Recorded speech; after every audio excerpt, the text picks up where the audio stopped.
Guangdong 7-Eleven, where you can buy ready-to-eat carrots. So cool, huh?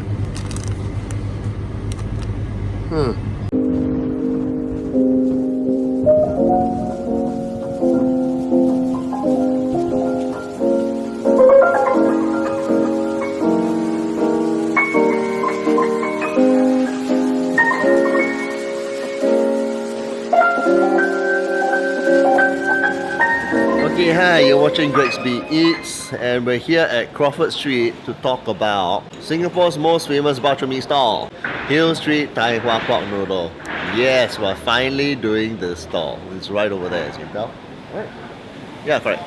Now, if there is one bak chor mee stall that can lay claim to a legendary status, it is probably this one. And now it's been confirmed with a 1 Michelin star rating. Back in, can't remember when, I'll link it here or there somewhere. Arguably the oldest bak chor mee stall in Singapore, its origins date back to 1932, when owner Tang Jun Teo set up shop at a coffee shop along Hill Street. He created a popular version of bak chor mee which mixes black vinegar and chili paste with egg noodles and minced pork. And now, many decades later, it is a staple recipe for many bak chor mee stalls around Singapore. The stall moved to Marina Square in 1986. In 2005, the original stall moved to its present location right here, and it has been helmed by Tang's second son, Tang Che Seng, now 68, nearing 70, around there, for almost 40 years. Now semi-retired, he can be seen helping out in the preparations every morning, though the majority of the cooking is actually now done by Che Seng's trusty stall assistant of 30 years. And the quality is still fairly consistent. That said, once in a very blue moon, Che Seng will cook when the stall assistant takes a break, holiday or so on and so forth. So count yourself lucky if you manage to have a bowl made by him. His version truly elevates the dish to another level with an even more extremely well-balanced sauce, which is unparalleled. So come, let's have a taste.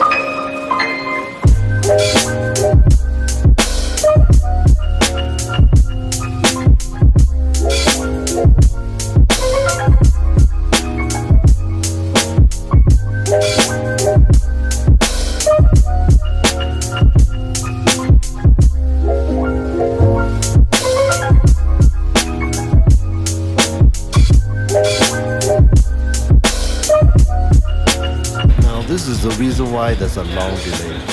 See over there? It's because of all these Grab deliveries, you see. That's why the queue is like 2 times as long today.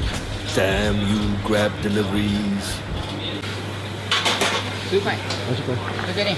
谢谢你。谢谢你啊。哎，谢谢啊。Thank you.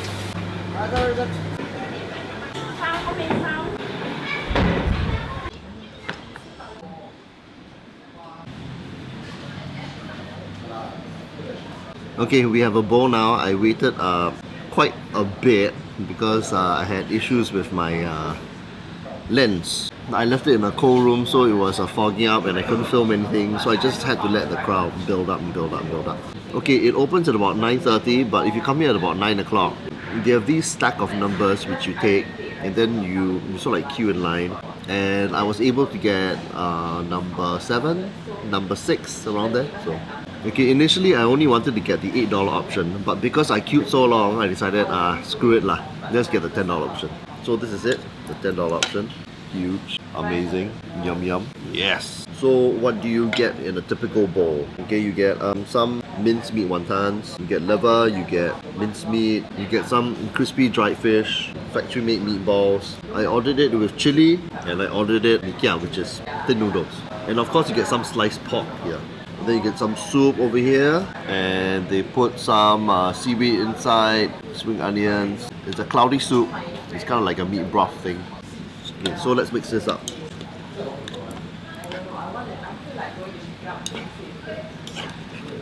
And let's try the noodles, huh?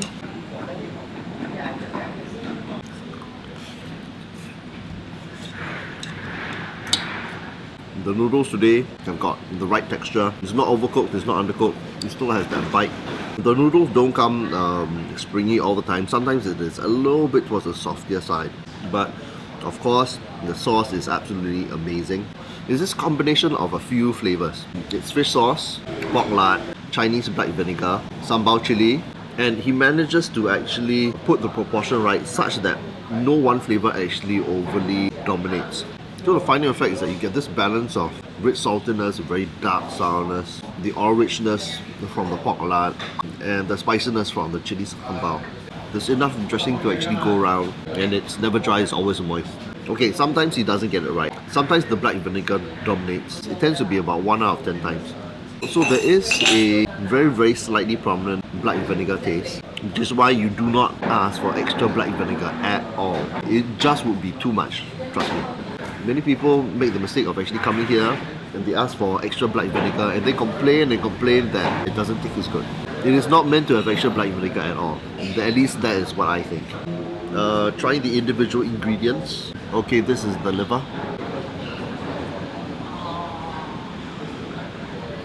Brilliant.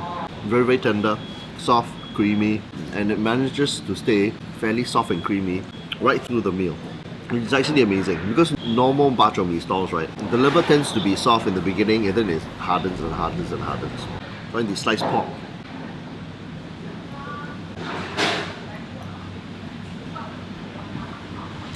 God. Tender, moist, decent size, not too thick, not too thin, just right. The dumplings. Let's bite to half of it.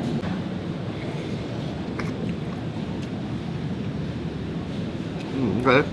The wonton skin has a soft texture, still has a little bit of bite. The meat filling is not much, but the minced meat filling has a lot of tipo inside. Dried soulfish, which is why it is so flavoursome. Really good. Trying some of the minced meat. Oh. Soft, fatty, like wow. Really good. Now of course the pork balls.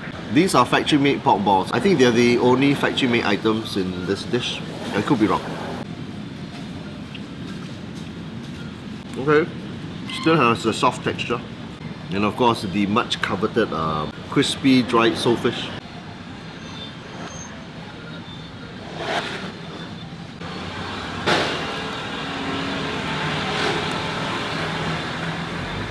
Oh my god. Very dry, smoky, deep fish flavor.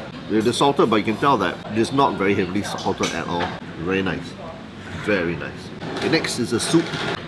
We've got some seaweed in it. There's a lot of seaweed actually.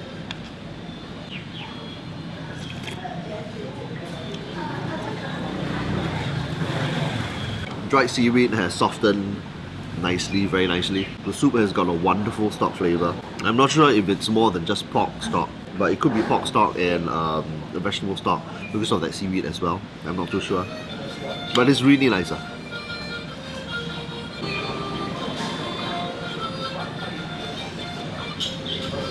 And then they put some tang chai inside as well, preserved vegetables.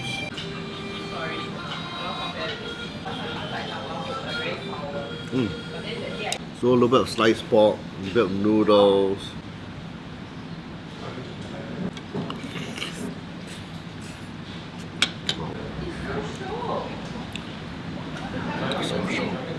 This sort of taste is really unparalleled. Other stalls have tried to do the Taiwan way. It should be fairly simple to just get the right kind of combination. But they haven't quite managed to get this sort of flavor combination. I don't know what it is, And I'm pretty sure I'm not biased because I've been around and I've tasted quite a lot of bowls of bak chor mee. I think I've tasted close to about 50 stalls or so. I don't know what it is. It is just the balance. Just enough fish sauce flavor, just enough black vinegar flavor, chili, the lard, the softness of the pork meat. Which is why I say that when this stall received their Michelin star, I can't remember when it was. I think it was about a few years back. I'll link the year over here. I said to myself that it is probably one of the few Michelin stars for hawker stalls, right, which is truly well deserved. They really do live up to the reputation.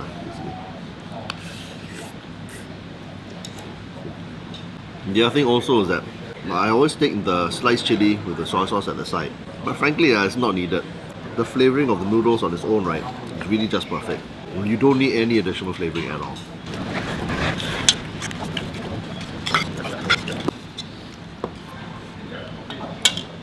There, all finished. Okay, there are a few things I would like to talk about before I end this vlog. The queues, the price, and the negative reviews. Okay, firstly, the queues. The queues here are legendary. Come at a bad time, public holiday, during lunchtime, then you're gonna queue 2-3 hours here. Okay, because it is so much in demand. It is not like the hawker chan, where the queues do actually move quite fast. Here, the queues don't move very fast because he is very, very slow and is very meticulous over every bowl of noodles. The queues are also worse now because they also get a lot of delivery orders as well. So people need to wait extra long as a result. In order to actually get a bowl as quickly as possible, either you go early in the morning or you go sort of like after lunch at about 3 or 4 or so. Those are the best times to go if you want your bowl to be quickly done. So that's one. The price. This place, it is easily twice as expensive as a normal bak chor mee store. The prices are 6, 8 and 10. 8 or 10 being the most popular option. They can actually command such a price, even though it is located in a coffee shop and it's not aircon and so on and so forth. Because the queues are so long. Even with those prices, the queues are so long. Imagine if the prices are like $5. It'd be absolutely insane, okay? You know, is it worth the extra money? $10? That's up to you lah. The market sets the damn price lah. If you can charge such prices and people are willing to pay for it, why not, right? This is capitalism, okay? Don't expect him to give it away for free. And then lastly, the negative reviews. Whenever you see a review on this store, whether if it's on Facebook or Google or so on and so forth, you know, the reviews are very split. And it is because of one of two things lah. When you queue for 2 hours, you expect a damn freaking good bowl of bak chor mee. And obviously, no bowl of bak chor mee is worth a 2-hour wait lah. Okay, it's never going to be 2 hours as good of a bak chor mee, for sure. Yeah, other than that, I think that it is a fantastic bowl of bak chor mee. Is it the best? Yes, it is lah. You know, I have to admit that it is probably, for this style, this is what I call the Taiwan style, right? It is really the best of the best.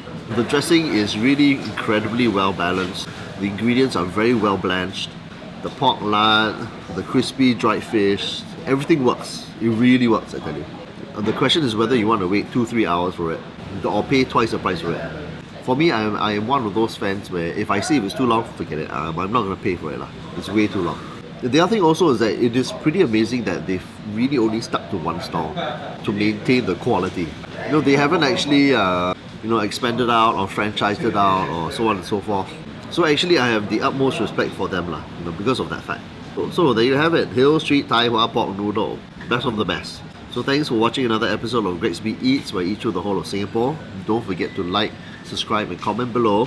I'm pretty sure people will have lots to say about this bak chor mee, about the fact that it's not the best, it's this other place which is better and better and so on and so forth. Okay, as I always mention to people, one man's meat is another man's poison lah. Okay, so take my reviews as just one person's opinion on the food, and I will see you in the next one. Bye bye.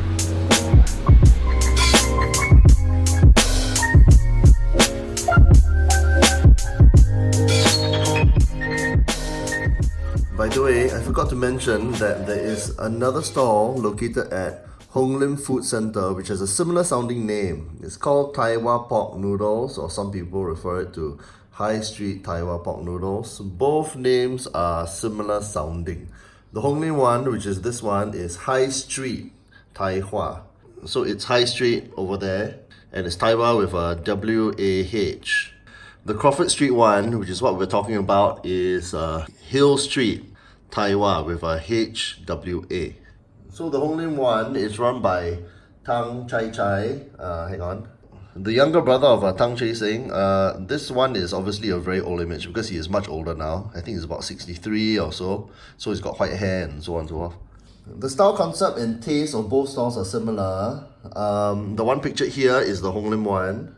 But for me, the Crawford Street one is far, far superior. Don't go to the Hong Lim one thinking that it's a shorter queue and the taste is about 80% there. It's not even close, but as I stress, that's just my personal opinion lah. Go there and try it yourself. You might find that it suits you fine. So yes, back to the vlog.